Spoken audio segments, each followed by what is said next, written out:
Okay, let's start right away by getting this cover off. It is 1, 2 basic Phillips screws.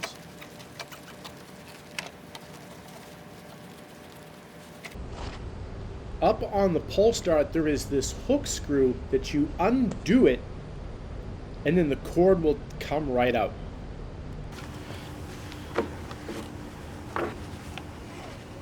Instant replay.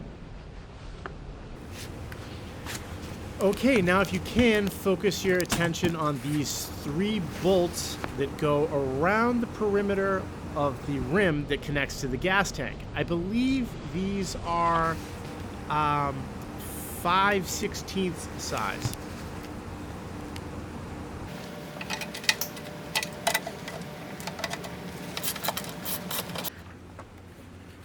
And then, just to be a pain in the ass, Troy-Bilt put one more that is down here in the corner, and I have no idea why, but this one is one size up.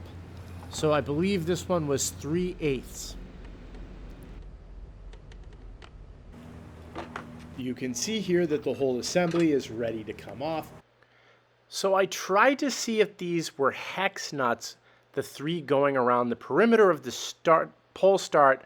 Unfortunately, those are actually rivets. Now undo this bolt in the front.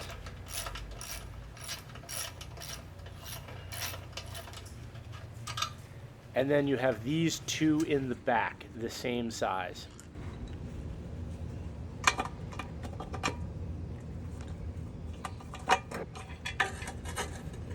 So you can see what I mean about the rivets. You have to take this whole assembly off, and you're going to have to buy this whole assembly.